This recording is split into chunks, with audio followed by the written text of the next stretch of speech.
Hello and welcome to the Health Detective Podcast by Functional Diagnostic Nutrition. We bring you interviews from people who have conquered the trickiest of health challenges using the Functional Diagnostic Nutrition philosophy and similar healing modalities. You're going to hear from experts who have been through the ringer with their health issues and yet managed to come out on the other side. You can always visit us at functionaldiagnosticnutrition.com, but for now, here is today's episode. All right. Hello, my friends, and welcome back to another episode of the Health Detective Podcast by Functional Diagnostic Nutrition. My name is Evan Transu, aka Detective Ev, and I will be your host for today's show, episode number 405 of the Health Detective Podcast. I know that we just got a ton of new people subscribed to the channel when we did Holistic Health Week. So if you're kind of confused by this title or wondering, wait, is this going to be a business episode?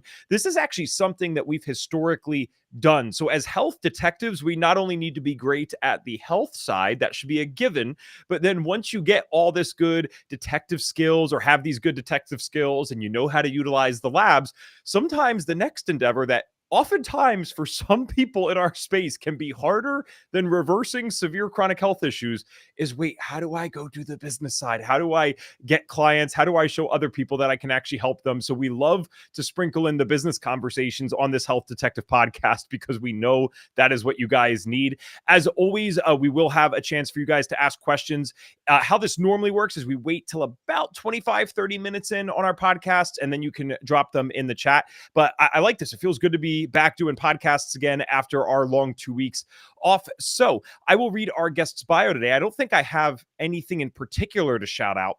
Oh, yes, I do. I lied. So the one thing I do want to shout out to you guys is Austin, Texas. We will be there from roughly April 10th to April 14th, I believe. And we are actually doing a small mini meetup for people in that central area. I almost shouldn't say this on here because I think we only have about 4 or 5 spots left. This is kind of a test run for us. So it is official, by the way. We are going to be doing a yearly West Coast meetup, a yearly East Coast meetup, and we're actually trying to do a yearly central meetup as well. So you guys can plan for, I can't say this event yet, but just plan for early October to be around in a southern part of California that is very warm, very awesome, and not Los Angeles. So it's a little lower than that. You could use a hint as to what event that might be.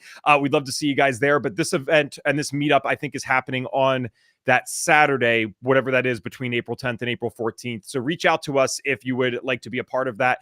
Shoot us a message on Instagram or something. We'll see if there's any spots left. Okay, now for our guest bio.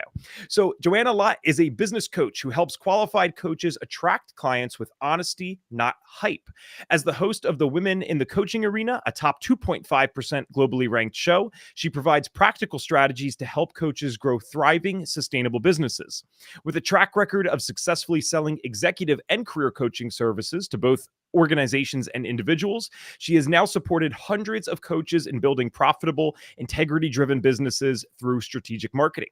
She is an ICF Associate Certified Coach and holds an ILM Level 7 certificate in executive coaching and mentoring, bringing a wealth of practical experience and professional expertise to her work. Welcome to the show, my friend. How are you? Thank you. I'm really well. Thank you. Excited to be here. All right. So even though this is a separate conversation from the health side, I always kind of like to start off with a fundamentally similar question. Because even this, like, there's a million people you can help with the business side of things. So to help coaches specifically, normally there's something that preceded that led to you following this specific path. So I'd like to ask, how did you get to where you are now working with this specific clientele and supporting coaches on the business side? Yes, totally. So I guess like many of your clients, you end up having this huge mission to help people and then obviously qualify with that, try and start your business. And there was just such a huge gap. So I just fell in love with entrepreneurship, learning the marketing side, did really well with it. And therefore, eventually people start asking for my help. So I started doing the 2 things on the side. And now I've had my program for 3.5 years, helping hundreds of people, which is amazing. Nice. Kim, let me know in the chat. They said, can you let me in? What would you like to be let into? I would like to know that. Sorry, we normally don't do questions. I just want to make sure. I think they might be asking about the Austin thing, so we will check. So one of the reasons that we wanted to have you on and talk to you about this kind of stuff is I actually loved the topic suggestions that you gave. That was really one of the main things. So this idea of building deep trust instead of hypey stuff. Now, listen, I think you and I both know the hype can work, but I would almost say it's a certain personality that wants to do that type of thing or likes that. I might even fall in that category. I'll get on this podcast, I'll hype things up. I'm very excitable. It doesn't take much. And this is me virtually. You can only imagine how extra I am in person. But that's not everyone. And the worst thing that I hear our coaches say is they'll look at someone doing a podcast like me, or we have coaches out there. I'll shout out Jen Sino. She's got 80,000 followers on Instagram, runs a multi 7-figure business doing FDN with multiple coaches under her, working for her. Some people can't even comprehend that. And they're like, I can't go do what they do. So this idea of somehow these people are attracted to me and coming to me sounds a lot better. So let's just dive right into that. What the heck does that mean? How can we build ourselves to a point without being overly hypey that people actually are just attracted to us, reaching out to us to want to work with us? Yes, totally. Love it. And like you say, there's loads of different people. I'm excitable as well. It doesn't mean we can't use some hype, but I think the most exciting thing is when you can get so good that people come to you rather than having to use deadline timers and like real hyped up strategies to get people to want to work with you. So I like to think of it as shallow marketing and deep marketing. So shallow is the social media that many of us, know well. And then I think what I notice most people are missing is this deeper marketing, which is exactly what you're doing here, really helping people get to know you in a deep way, maybe doing talks, maybe collaborating with people, podcasts, YouTube, that extra deep piece that most people seem to miss in my experience. I like that you mentioned the anti-deadline thing because there's an authentic way to do that. We actually just had a huge price increase at FDN, right? So it is real. We don't go back on it if people were to buy. But I didn't. I guess I wouldn't even have thought about that as hypey. So I like that you said that because even if it's real and authentic, people can still feel off about doing that. And I hope it's clear to our audience, we would never suggest doing that in a non-authentic way. But let's be honest, every single one of us knows an online business that says, oh, this is the only time that you can get this at this price, or this sale's happening for this 24-hour period. And then through no fault of your own, not even intentionally, you log into that same thing like a week later and you realize they're doing that same one-time 24-hour deal. I sometimes wonder how that's even legal to do that, because you'd think that's misleading advertising, but at the very least, it's unethical. And I think even to me, who's more excitable, I'm sure you're the same way. That just feels inauthentic. Like we don't want to be lying to people about stuff, right? Yeah, totally. Like you say, if it's a genuine thing, you really do need to learn those type of skills to create a great business, but you just want to do it authentically, don't you? And not be not be telling lies, essentially. So you had mentioned talks, podcasts. This is stuff that we like and we recommend. So our clients, and I should say our practitioners, they are, again, some of them I was telling you behind the scenes are very willing to go put themselves out there. Some are a little scared. And even the idea of a talk could be intimidating. So I'm kind of curious, do you have any suggestions for baby steps for people to put themselves out there so that they could start building up this more authentic connection instead of, again, relying on the hypey stuff? Are there some baby steps for people who are maybe new to entrepreneurship or a little bit scared? Yeah, totally. It's always going to be scary though, isn't it? But I do think obviously you just have to start small. So for me, for example, I was petrified when I did this, and a coach challenged me to hold a small group workshop. So I invited 10 people along, essentially friends, family, anyone I could get my hands on when I started this. And I felt so sick the night before I wanted to call in sick that but I did it, and it was the best thing that literally transformed my business, because I got 10 testimonials in one hit rather than just doing one-on-one, which was great.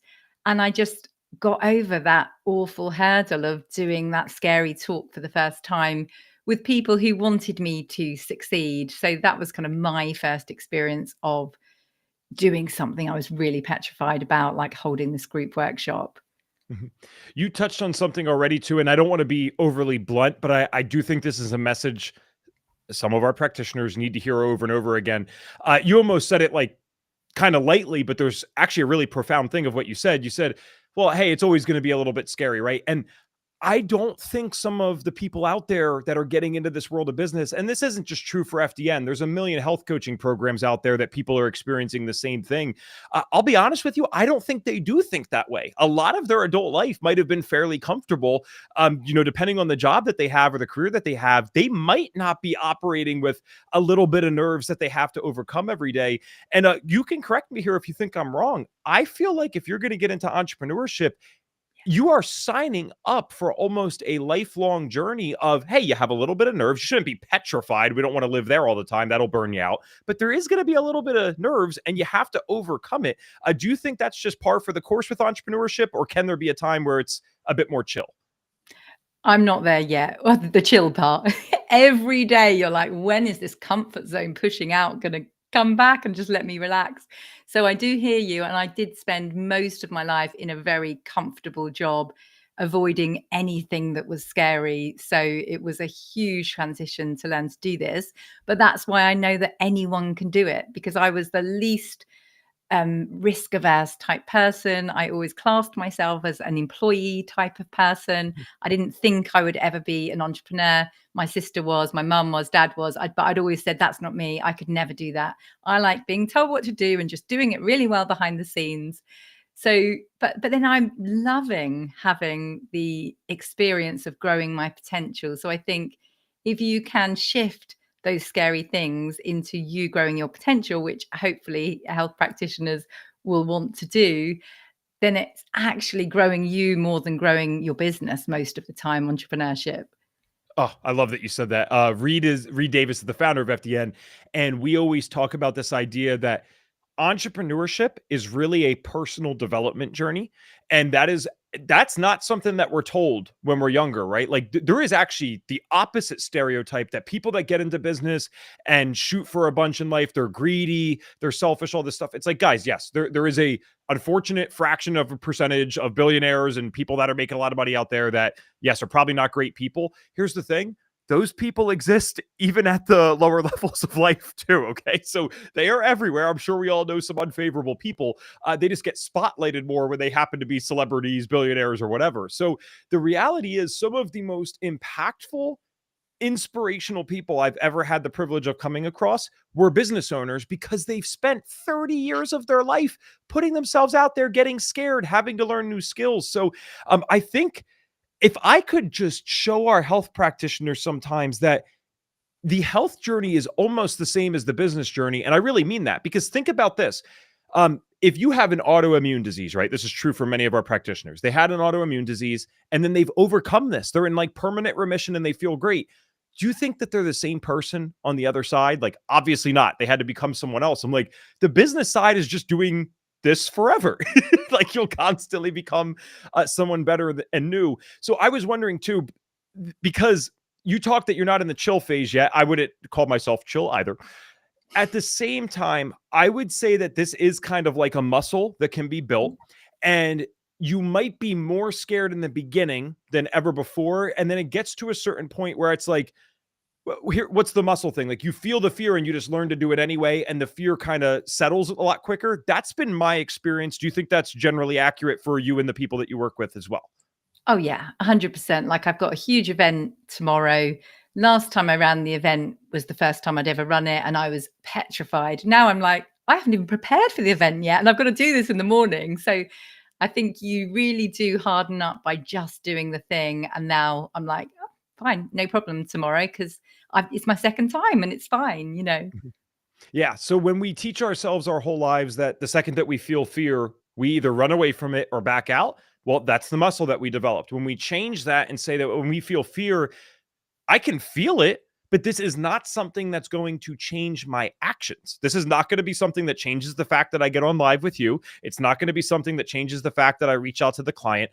Your brain does settle down. And I think the audience often forgets this, or they don't know this about me. Like, I didn't fly for 12 years because I had a phobic level fear of flying. I dropped out of my public speaking class in college, technically twice. And I swear this is true. So I feel like I'm the perfect person to attest to the fact that this is a muscle that can be built. And now my mind, we don't negotiate. If there is something I'm afraid of, I will actually attack that even quicker. Like if I'm really afraid, it makes me want to do it more, because then every time you beat one of those fears, it gets better and better. So, all right, I want to get into some more specific stuff, but I do think that's cool because I know a lot of people out there, they're operating from that fear. And I don't want to get too dramatic with it, but the final thing I would say about it is if you guys really cannot, motivate yourself to push through that fear initially, one of the things that I remember is I'm not promised tomorrow. But that could be iffy. I might be here tomorrow, probably will be, but I'm not promised it. Here's what I'm definitely not promised. I'm not promised forever. That's a guarantee. So I know that gets too extreme for people, and maybe they weren't even as afraid as I was when they were starting this stuff out, but I needed to go deep in my mind like that and start thinking about, do I want to be 85 years old, if I'm privileged enough to get be here that long, on my deathbed saying, wow, I didn't get to do a podcast today with her because I was afraid of what people that I'll never see in real life will think of. And that's just, I can't live like that. So at a certain point, you use that kind of logic, and then you get over this stuff with the muscle. So what do you do in terms of working with people? Is there just one-on-one? Is there group stuff? I would love to know, because we have quite a few business coaches that have come on, and I think our FDNs have ended up working with all of them. Not like the same people are working with all of them, but I'm saying that we have different FDNs that work with all of them because they resonate with the person or what they're offering. So I'd love to talk more about your unique approach and what you offer to coaches. Yeah, totally. So I have a group program because I really do believe that the community aspect is so important. People, I find, need daily support, which if you're having a one-on-one coach is going to be kind of difficult for that person. And also I think it helps to know that they're normal, and everybody is scared of their webinar or scared of whatever it is that they're doing next. So I really think the community part is important, then the strategy of knowing what to do, and then the accountability of somebody saying, right, share here exactly what you're going to do, and then maybe check up, how did you get on with that?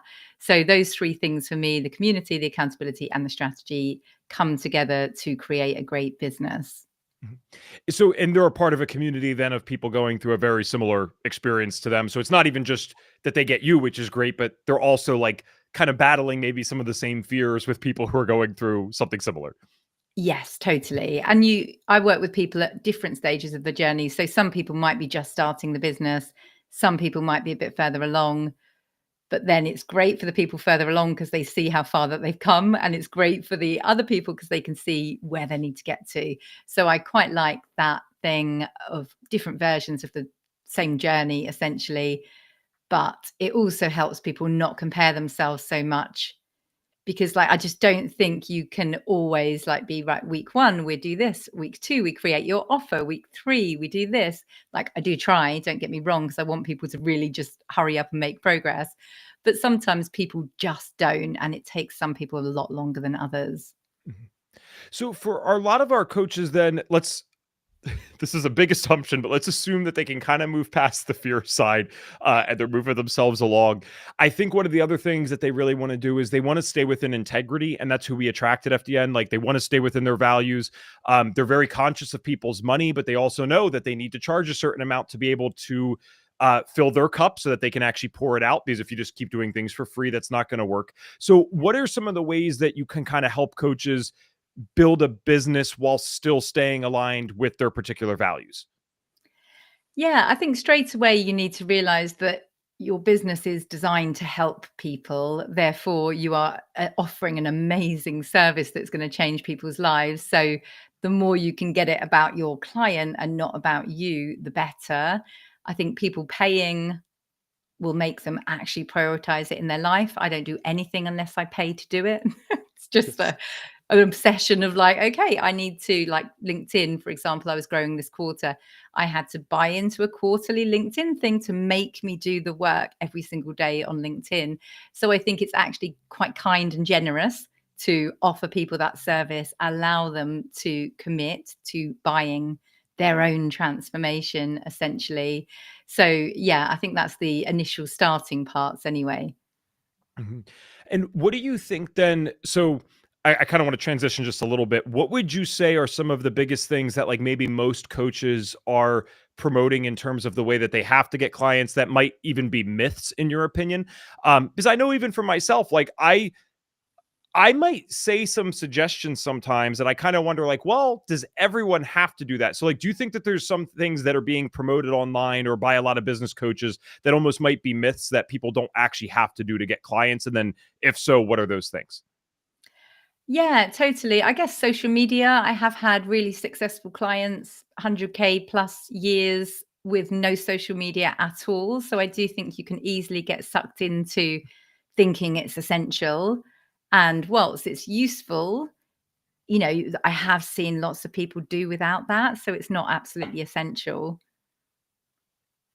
The social media side? The social media side, yeah. So that's one thing that's, you don't have to do it. It's a myth that people think they should.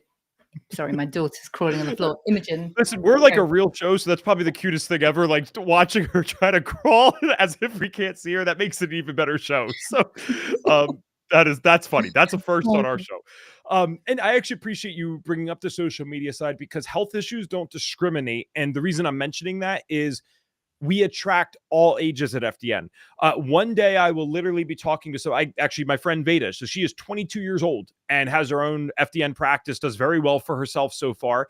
And then literally just this past week, we had someone in their 70s that signed up for the FDN course. So I'm not saying that there's not a variety of ages on social media. Like literally my grandmother's on social media. She's in her late 70s. So is she going to be posting though and doing TikTok dances? I don't think so.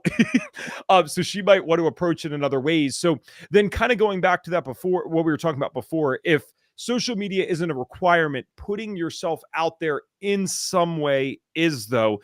And even the podcasting side can be intimidating to people. So is that where you kind of recommend, like if they say, hey, I don't want to touch tech, do you believe it's still possible to build a decent business then? And then do you primarily recommend the in-person talks or is there anything else that they can do? Yeah, in-person talks, collaborations, if you can find somebody that offers a similar thing to your audience, hooking up with them. So let me think, what else might have my clients been successful with doing? I mean, in person is now great because I think the online world is kind of saturated and busy. So there are so many more opportunities, even really basic things like leaflets, things that people don't do anymore can really work well. So yeah, so many different opportunities. Mhm. I think this is what's happening too. So I appreciate you're almost like validating me here. I promise anyone listening, her and I did not talk extensively beforehand because I keep telling them all the time, like, and I'm not an expert in this. It's just I've been in this space, you've been in this space, so you kind of start to see things, and the internet moves so fast that the trends can last as little as 6 months. It could be as much as like a couple of years, but they don't last forever. And so, what do I mean? It's like years ago, what we were seeing, like the direct book a call funnel. Remember, like everyone's ad funnel went right to book a call. Yes, that still exists, but you don't see that as much anymore because people know, well, if they're running me directly to a call, they're going to do a high ticket sale. I don't want to get on for a high ticket sales thing and be sold a $10,000 program. So, they want to meet you in a different way. And to your point though about online, I think now we're seeing the opposite happen where yes, if you are a major influencer on social media, of course you're going to crush it or have the ability to if you know what you're doing. I get that. But if you're just starting out, what I would personally be doing is going out and meeting people in person because it is refreshing to see someone there when you usually only see people online. And also from the trust factor, FDNs are not cheap. We're selling programs that might be as little as $3,500 USD. Some FDNs charge upwards of $8, $9, $10,000. So if we're meeting completely online, we're going to have to interact many times before you're willing to trust me for that. In person, we probably still have to meet again before you're going to trust me to buy something like that. But at the very least, you got to see me. You got to kind of read my body language. And I think we're just wired in such a way that we can read people pretty accurately, not perfectly, but pretty accurately in person, where online, like, you'll never know, like, hey, is Evan reading off a teleprompter right now? Which I'm not, I swear. But does he have something else in the background? It's kind of harder to tell, is this person authentic and do they have my best interest if it's just online? Yeah, totally. And I also think you don't always need to pitch. So, for example, I hold quite big in person events. I did two trials, one where I pitched my fairly expensive service at the end. Didn't get many sign-ups. The second one, I thought I would try a different approach. No pitch at all. So did the full 6-hour event, zero pitch at the end. I just put a little note on their table with a little gift saying essentially sign up to my program. And half of the people in the room signed up to the program without me even needing to go through that awkward, right, here we're moving to the sales pitch part now. So yeah, it's amazing what you can do. Well, and that seems like a same concept of what we were just talking about. Everyone's so used to being pitched. So do you believe we're kind of moving into a trend then right now where all the stuff that we've historically been taught and pushed at, like, we almost can move in the opposite direction, and that not only might work, it might actually be more effective. It seems like it was more effective in the case that you just mentioned, like by a pretty long shot. I know. I was so shocked. I thought, am I just wimping out here? But I just thought, well, let's just try a different approach. Another thing that's worked really well for me is personalized Loom videos. So I have this application on my website. People can complete this Google form about where they are, where they're wanting to get to, etc. And then I just hit record on Loom, send them a video talking through their form, and again gain a 3.5k sale off the back of a 6-minute Loom video. No sales call required, because it's personalized. It's not, like you say, that automated funnel. And don't get me wrong, I have got automated funnels as well, but just that tiny bit of personalization makes a huge difference. So I want to make sure I understand this because now you're getting me interested because I love this stuff. So wait, are you saying and sorry if I misunderstood, but are you saying someone might opt into something and you're going out of your way to create a custom video for them, just sending it to them, and that's working? Well, on my sales page, I Okay. have a thing that says, curious but have questions, complete this form. And then they complete the form. I get an alert. I send them a personalized video. So, in other words, they're on the edge. They're on my sales page, but they just can't hit buy now. So, they hit the curious but have questions, fill in the form. I can send them a personalized video in reply using loom.com. And yeah, genuinely, I would probably say my conversion rate from those Loom videos is like 80% convert, What? will sign up on the sales page with never talking to me. And it's £3,600, which is over $4,000, I guess. Yeah. Okay. And for some of, again, our FDNs are just getting into the business side. Just so you guys know, a good conversion rate on like the calls, like let's say they were directly going to the call, right? That's a high ticket sale. Obviously, you're in the $4,000 range. Even anything over 1,000, I would argue, is at least mildly high ticket. Guys, if I had a sales rep working for me that was doing like 20-30% closing, they have a job. Let's put it that way. Like, we're not firing that person.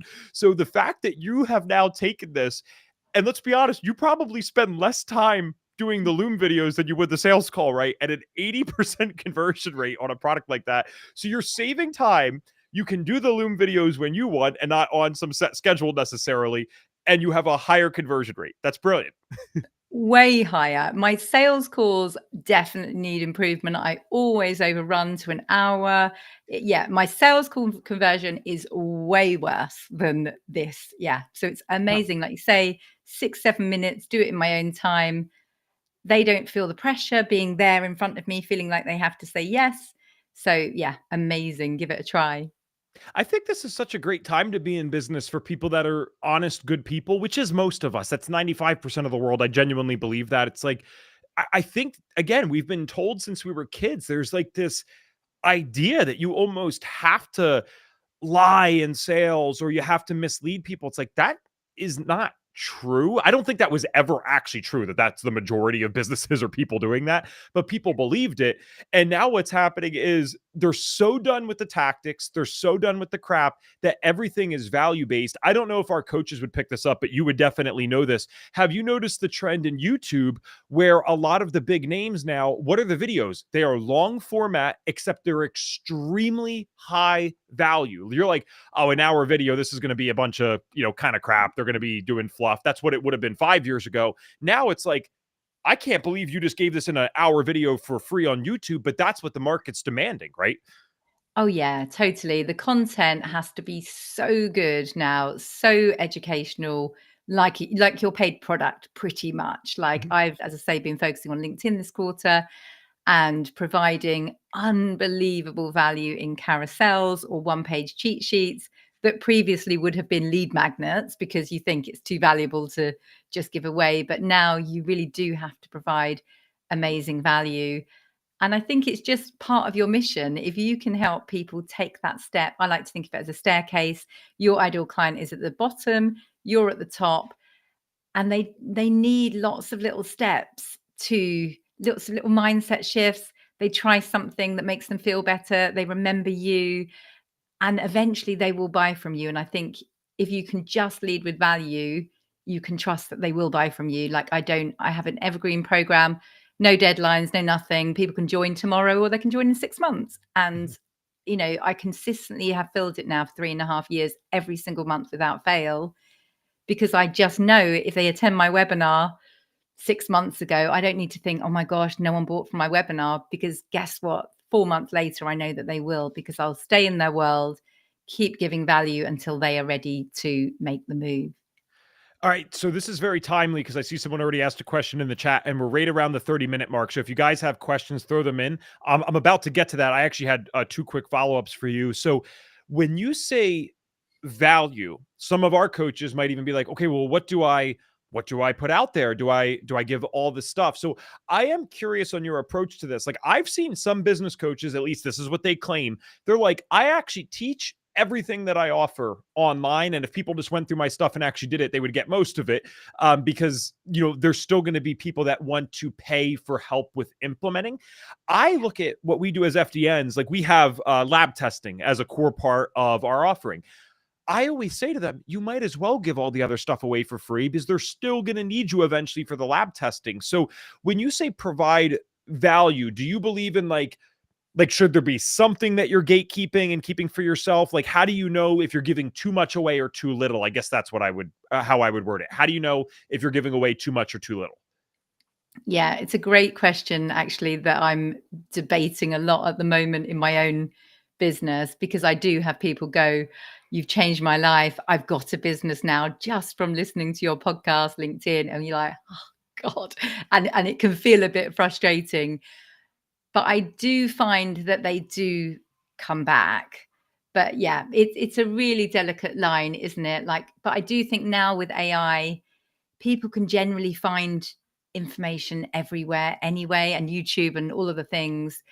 I suppose the only thing I think is useful is to not, I don't know if this is appropriate, to not maybe give it in such an amazing order. So, in other words, in my podcast, I won't have niche, offer, market, sales. It won't be quite so linear that it's really easy. Because I do know someone who has a podcast who created something like that. But I said, well, you know what? This is too good now. This is like a course, because you've ordered it for them as well. So I do think that kind of linear path is quite nice to hold back, perhaps. I get you. Yeah. And again, it depends on, because I don't even know what I would say to that. So I appreciate you being honest and saying that you're still thinking about it, because I haven't figured it out yet myself. Are you familiar with Alex and Layla Hormozi, the marketers? Yeah, Have they? cool. Okay. So for those that don't know, they're huge in the marketing space now. And what's nuts is like they came out of nowhere, right? Like all of a sudden they're just these massive names over the last few years. And these two are brilliant together, because their stuff, that's exactly who I was thinking of, by the way, when I said like long format YouTube videos. Like Alex Hormozi will post something saying, here's my best sales stuff, and it's a 2.5 hour video. You're like, oh, this is going to suck. It's like, that is a legitimate sales training that someone else is out there charging $5,000 to $10,000 for, and he just put it together in a YouTube video. So someone might say, well, how the heck is that a sustainable business? Because him and his wife's business is investing in other businesses and kind of coming in and hand-holding. The founders that they're working with that might be doing $5 to $10 million a year do not have 1,000 hours that year to watch all of Alex and Layla's content. So what the content does is it builds the authority. It lets them know that these people know what they're talking about, and then they go hire them to work with them in the business. And so he ended up creating this system with his wife where I think he said that they have like hundreds of qualified businesses reaching out each month, that now they can pick and choose who they want to invest in and build their portfolio with. I'm like, this is brilliant. And I don't know that this is possible for every FDN out there, so I want to be transparent. But what's also crazy about them is they're major names now, right? Like the fact that you knew exactly who I was talking about just because you and I are both in this world of business, that's crazy. So they're making great money just off their social media following, let alone all the other stuff that they do. So for an FDN, guys, I think what you can do here with what she's saying is you could provide a lot of the health stuff. Just the things that we know about gluten sensitivities as FDNs. If you just taught about that, that's great. People are always going to wonder then, I wonder if I'm sensitive to gluten. And they're always going to need you for that lab test, though. So as long as you have something that they're always going to need you for, you can do a really nice service to people and help people out that don't have a lot of money. And you still have a lot of leads for your business. So here's a question here. It's a simple question, but E. Kim had asked, what is a Loom video? What does that mean? So essentially, you just record yourself, but you can also record your screen. So I think it gives 25 free videos, and then you'll obviously have to upgrade. But essentially, it's Loom, LOOM.com. You can be there in the corner. It's like being on a PowerPoint. You could also use Zoom, I suppose, but Loom is just really quick to send the link to someone. So it's essentially you sharing your screen, you in the corner. You don't always have to be visible. Sometimes I don't bother being visible, and you just being able to talk through whatever they shared with you on that screen, and then you can send them a link really quickly to that video recording of you talking it through. Oh, I'd be curious this is just my fellow marketing and business brain. I think you'll like this. I'd wonder if the conversion rates, like if you had 100 with video and 100 without, like your face on the video, I'd wonder if you would convert higher with you on. I'm not sure. That'd be kind of Yeah, fun. interesting. Yeah, I should test it. Thank you. I'm actually going to test it because obviously some days I'm like, I just can't be bothered to be on camera today. I'm just going to do no camera and show I've still had great conversion rate that way, but it would be really Sure. interesting to test. So thank you. Well, and this was like a live example for these folks that are listening, guys. This is just the stuff that you do in business. Like sometimes you don't know what's going to work, but what you might find, and I have no idea. We're making this up, right? Let's say you did 100 with video and 100 without. Well, she might find that, and these are still crazy conversion rates, but 72% of the people convert without video, 81% convert with video. Now, depending on the business, you might say it's not even worth it then to go on video, but it's like, at a $4,000 program, that might be the difference between an extra, 12 grand versus, not having that 12 grand. So who knows, right? Just really interesting.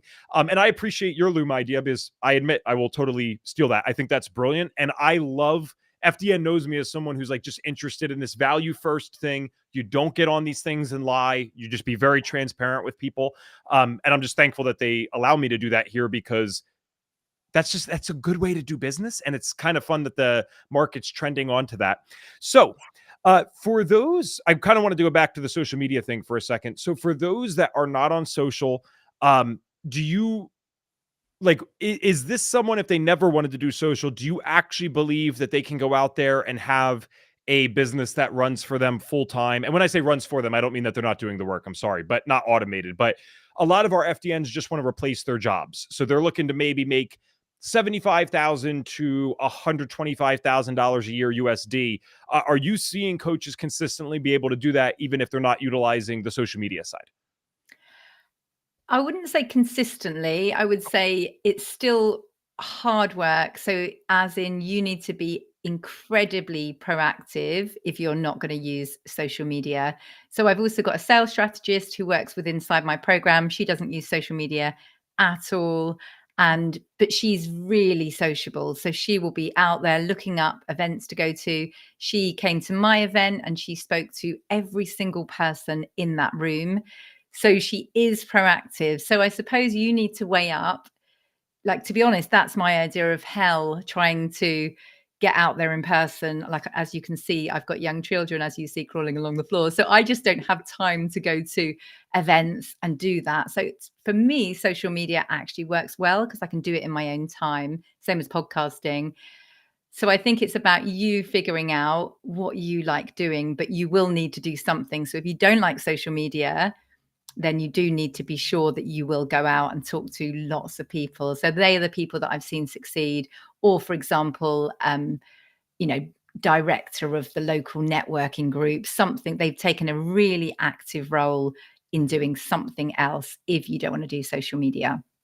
If the person is open to social media, or is that something that you can help them with in your programs? Oh yeah, totally. I teach social media and also so they're both the deep and the shallow marketing. So I think we do need both. So again, we don't want to just get sucked in only social media because people can't really get to know you when they're just scrolling on their phones. So yeah, totally build out the social, build your audience and then invite them into your deeper place, whether that's a workshop, in-person events, podcast, whatever it might be for you. Are you under the belief that do you think people have to show their face consistently on social media for it to work? Or is it just that that might work better, but you still can just do value based posts that don't necessarily have your face? Because it's like when I hear some people, let's say they are, even 65 years old, they're like, well, I don't want to do social media. I don't always know that it's an issue of technology now because I'm like, guys, AI has made this, it's unbelievable actually what's happening and how much better it will get. I could make a year's worth of social media content in like a couple of hours by putting the right input into AI. And it's decent content. Like it should be adjusted a little bit, but it's pretty good. So do you think you have to put your face out there consistently, or can you get away with kind of more creative posts that don't involve your face, but still give a lot of value? Yeah, I do think you can get away with it. Just 3 months ago, I would have probably said no, but like I say, I've been at it LinkedIn, and actually what I learned was the posts without your face, because I used to do lots of photos and things, will actually sometimes do way better if they are extremely valuable, because people will then hit repost. Well, they're never going to repost your personal photo. Why would they? But if you've included such valuable thing, like lately, for the first time ever in my business, in all honesty, and I've been in business for 5 years now, I've had maybe 25 reposts on one post, as well as comments, likes, whatever. But 25 people thinking, this is so valuable, I want to share it with my network. And they are not, photos. They are either carousels or one-page cheat sheets that are so valuable to them or someone that they know. Nice. Yeah, I've heard of because like the save feature on Instagram and stuff that actually helps you in the algorithm. At least that's what it seems. I guess no one really knows the algorithm, but that does seem to help you. And I know when like RFDNs, it's like not even the most complex information. It's sometimes like, hey, here's how I made a gluten-free birthday cake for my husband or wife, right? And they do something like that and they post the recipe. And you'd think like, okay, we know so much more as FDNs. Don't they want that all that information? But I think this is also a concept of meeting people where they're at. Our clients don't need to know that Helicobacter pylori is a bacteria found in, 40% of our clients or whatever. That's probably over their head right now.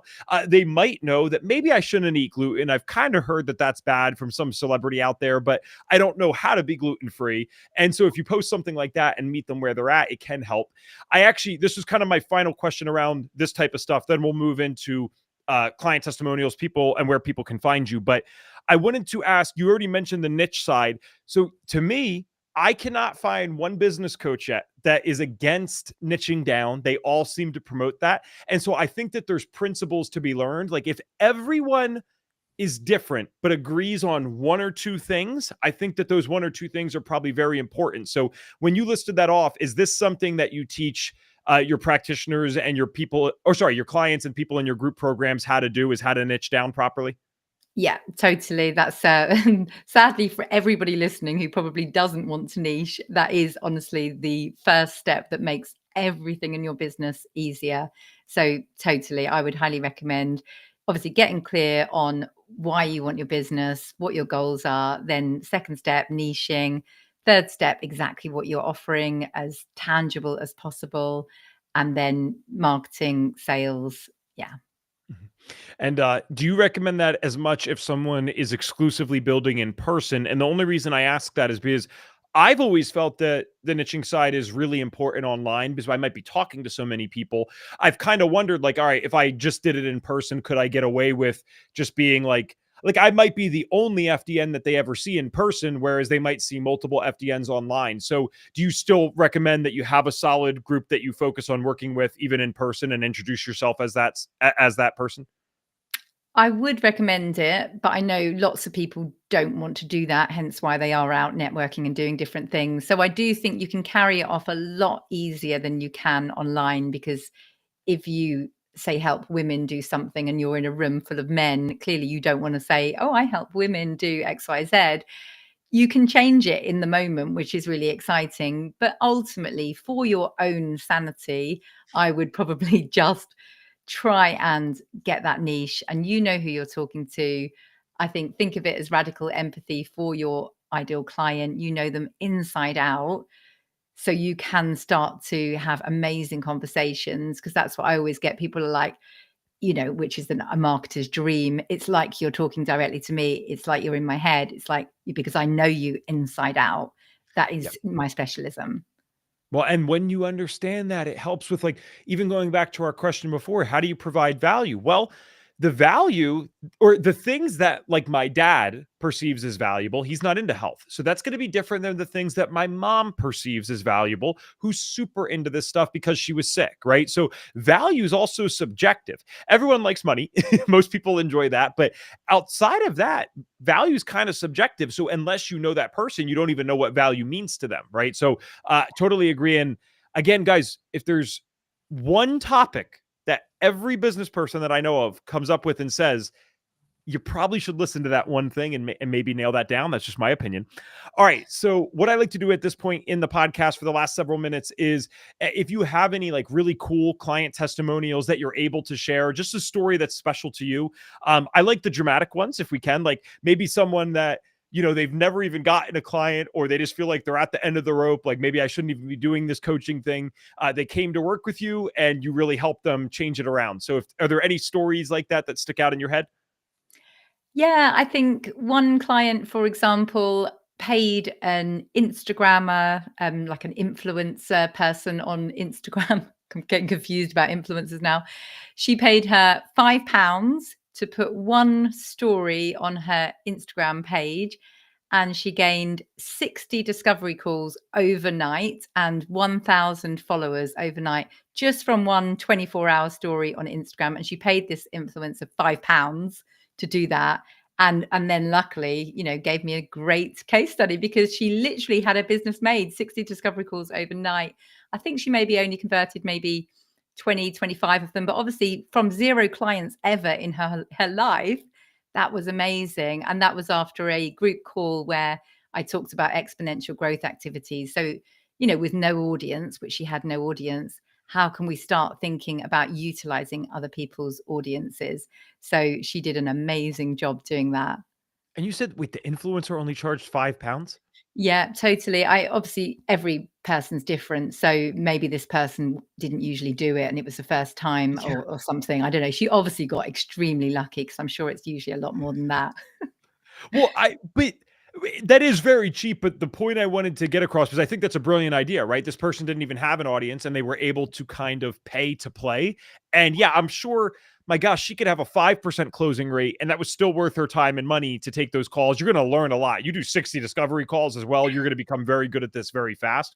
But my point is, and I mean this with respect to my influencers, I cannot believe how many people I sometimes see that have the best followings, and then you talk to them, as I'm always talking to people about business, like, they have no idea how to monetize it. So it's surprising to me, but it's also not, because I have talked to people with 100,000 followers, and I mean organic followers. They did not pay for these people. They're getting 40 to 50K views a reel. They're getting hundreds of likes on their posts. And I'm like, how much do you make? And they're like, well, I might make like, a few hundred. I'm like, oh, a post, you mean? And they're like, no, a month.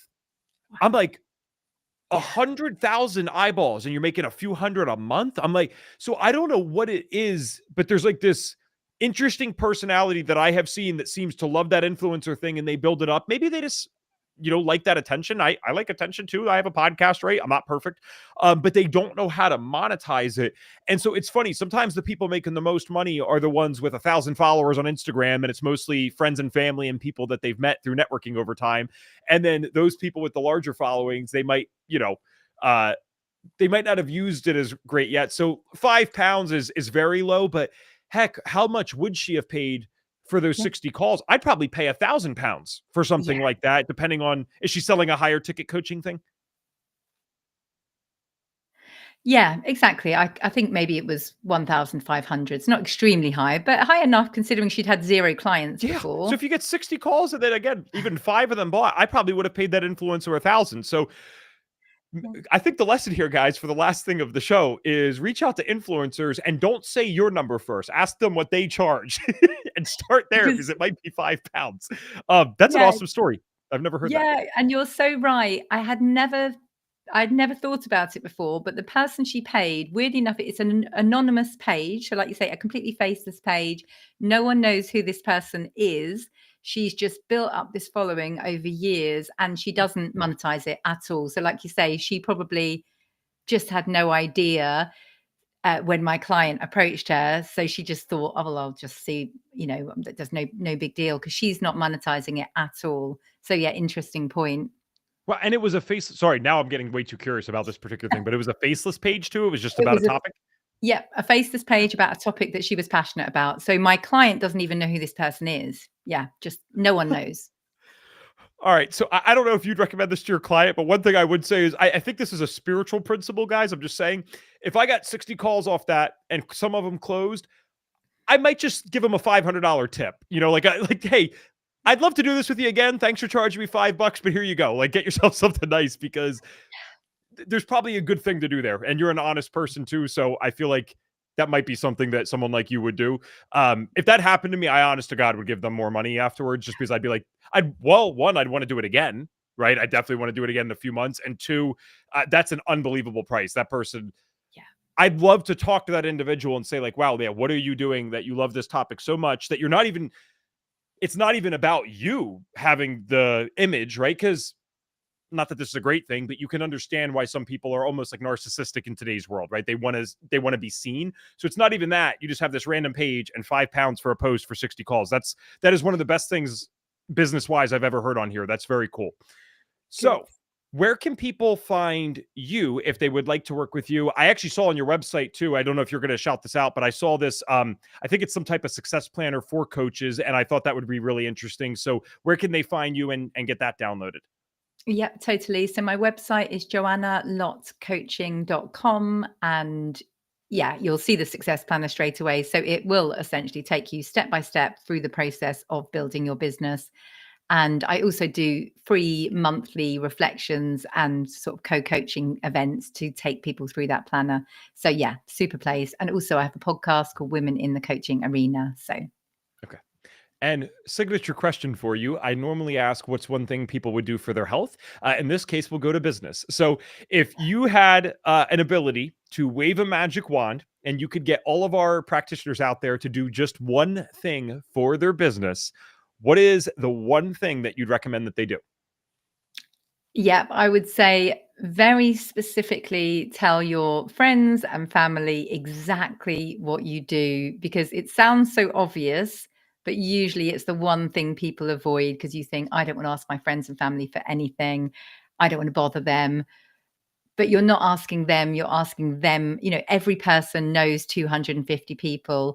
If you just share with your 10 or 20 friends and family, they could spread the word for you. So I would say, but do that niching work first, where you can actually tangibly tell people the difference you can make. And then say, who do you know who may need this help? Ask the question. Don't end with a full stop, end with a question mark. Awesome. Thank you so much for being on our show today. You are so welcome. Thank you so much. It was super interesting.